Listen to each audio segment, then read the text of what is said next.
sekarang banyak ulama. Bagaimana cara memilih ulama yang benar? Mungkin pertanyaan yang benar, sekarang banyak yang dianggap ulama. Ya, mungkin begitu pertanyaan yang benar. Kalau ingin tahu ulama itu siapa, itu ada disebutkan di dalam buku-buku tentang ilmu. Kriteria dan ciri ulama. Iya. Ulama itu ada dua macam. Ada yang merupakan mujtahid mutlak, dan ada yang merupakan mujtahid muqayyad. Ada orang yang mujtahid mutlak. Iya. Itu ada syaratnya. Seorang menjadi ulama di situ. Ada ulama dia ahli di bidang tertentu. Ahli di bidang tertentu. Misalnya dia ahli di bidang ilmu ahli warisan. Ilmu tentang pembagian warisan. Ini dikatakan alim tapi di bidang apa? Ahli waris. Dia ahli di bidang bahasa. Dia dikatakan alim tapi di pembahasan apa? Bahasa. Ya. Tapi kalau ulama bermakna mujtahid mutlak yang bisa berbicara di mana-mana, berfatwa di mana-mana, ya. Atau mujtahid muqayyad yang cocok untuk berfatwa di mana-mana, ini yang sekarang dibahasakan oleh setiap orang. Yang penting dia bisa pakai sorban, pakai jubah bagus, bisa orasi di sana sini, ini ulama namanya. Ini hati-hati ya. Ini tidak menghormati ilmu. Iya. Tidak menghormati ilmu. Orang-orang di masa dahulu itu ada yang menghafal ribuan hadis, dia belum mau dikatakan alim. Iya. Belum mau dikatakan apa? Alim. Sebab mereka tahu alim itu bukan sekedar hafalan. Bukan dia hafal Al-Quran ayat-ayat. Ilmu itu bukan itu ukurannya. Ilmu itu tidak seperti itu ukurannya. Jelas ya?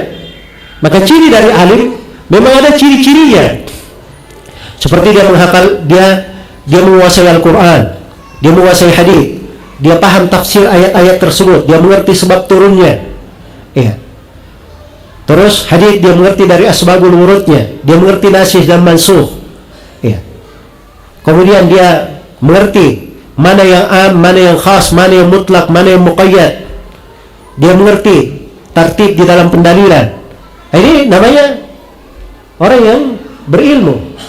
Selain daripada itu, dia juga menguasai dari maqasidus syariah, maksud-maksud pensyariatan. Dia kuasai dari kaidah-kaidah di dalam fikih. Ya. Dia punya keahlian di dalam bidang hadis. Dia pandai membedakan antara hadis yang sahih, hadis yang lemah. Ya. Mana ulama yang seperti itu? Bahasa Arabnya saja tidak beres, tiba-tiba mau dikatakan ulama. Ya. Jelas ya? Baca Al-Quran saja masih tidak lancar, apalagi mau dikatakan sebagai ulama.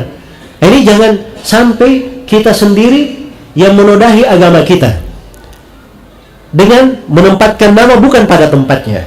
Ilmu ini mulia. Iya, ilmu ini mulia.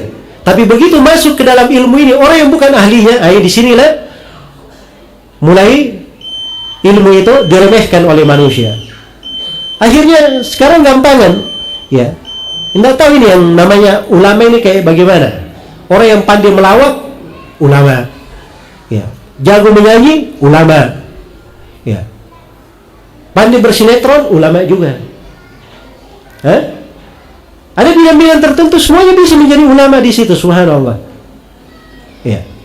Akhirnya rusak dari agama ini. Tidak bisa dibedakan. Inilah dari tanda hari kiamat. Ya, yakillul ilm wa yadharul jahal wa yakthurul jahal. Ilmu itu menjadi sedikit dan kejahilan yang lebih mendominasi, yang menjadi banyak. Yang menjadi banyak.